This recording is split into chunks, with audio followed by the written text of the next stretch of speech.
Então, pessoal, vamos aqui ao nosso próximo tópico, né? Então, a gente definiu aí o que é carga elétrica, a gente já fez alguns exemplos, né, de corpos carregados.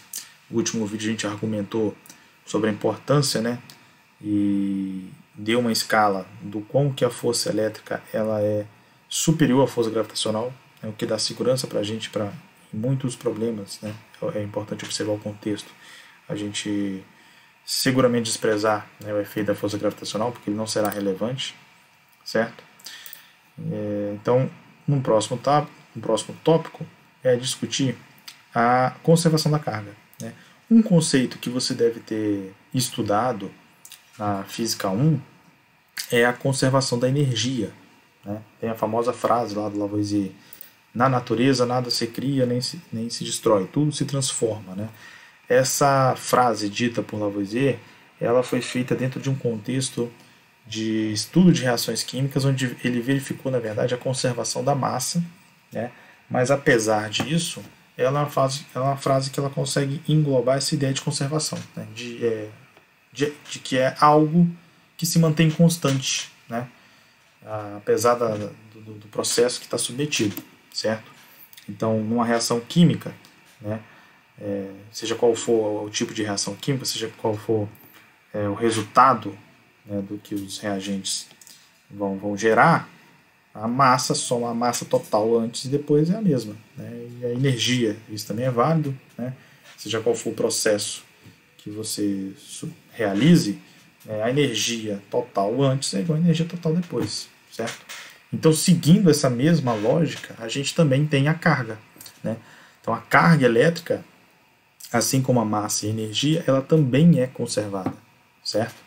Então, assim, a rigor, a grosso modo falando, isso quer dizer o seguinte: carga, massa, energia, essas grandezas que são conservadas, significa o seguinte: isso não surge do nada, né? E isso também não desaparece pro nada, certo? É sempre uma quantidade que se mantém constante. O que pode ocorrer é um processo de transformação. E no contexto da carga elétrica, o que pode acontecer é uma transferência de carga de um para o outro, mas a soma total do conjunto continua constante, tá?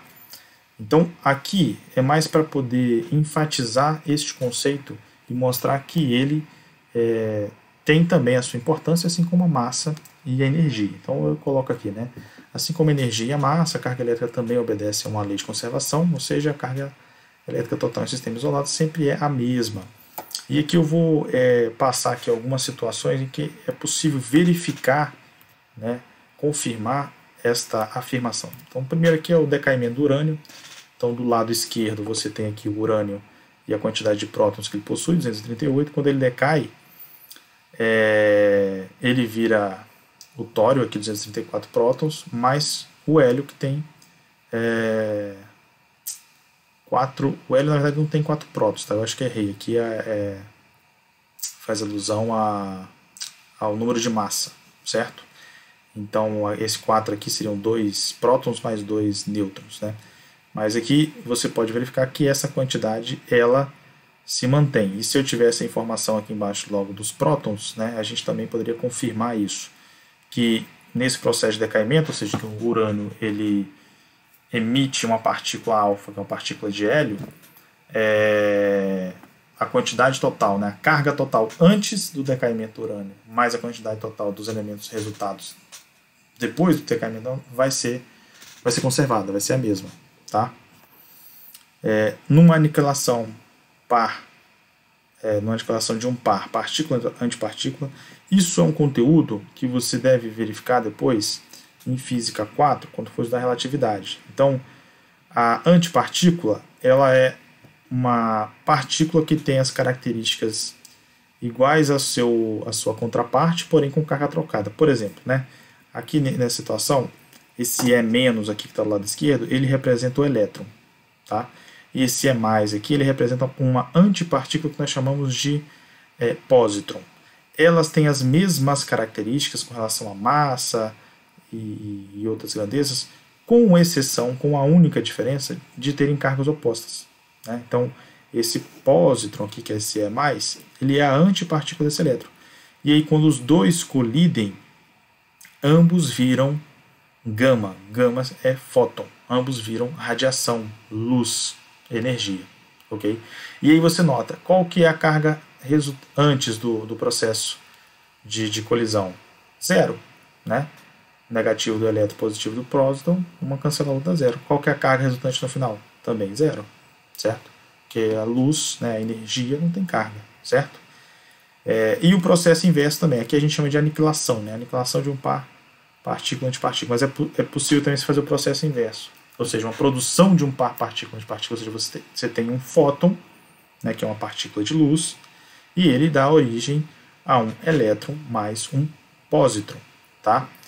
Essa figura ela é uma fotografia que ilustra justamente este momento da produção. Né? Essa aqui basicamente é uma câmera de bolhas de hidrogênio. Né? Então você tem um gás de hidrogênio aqui, resfriado. Sobre essa superfície perpendicular a essa imagem tem um campo magnético passando. Esse campo magnético, quando ele vai ter a característica de desviar uma partícula carregada. Então, percebe aqui, ó, neste ponto aqui embaixo, é justamente onde o fóton incidiu, né? E nesse processo há essa cisão, onde ele cria um elétron que é desviado para a esquerda e um pósitron que é desviado para a direita. Né? De novo, esse desvio está associado ao campo magnético. A gente vai ver isso mais à frente quando a gente for estudar, né, propriamente campo magnético. Tá? Então, todos esses processos que eu elenquei aqui são processos experimentais em que a gente consegue confirmar a nossa afirmação inicial, que é justamente que a carga ela é uma grandeza que é conservada. Ou seja, a quantidade total de carga antes e depois de um dado processo, ela se mantém constante. Né? Não surge carga do nada. Né? Mesmo esse caso aqui de produção de par que parece que surge do nada, não é. Antes era 0, depois continua sendo 0, porque o elétron negativo cancela com pósitron positivo. Ok? Então aqui é mais para a gente estar... É um vídeo que tem um caráter mais, né, informacional. Né? De você se situar com relação a essas grandezas que elas são conservadas e verificar que assim como massa e energia, a carga elétrica também segue a mesma lógica. Ok? Então é isso aí, galera. Qualquer outra dúvida, me procura.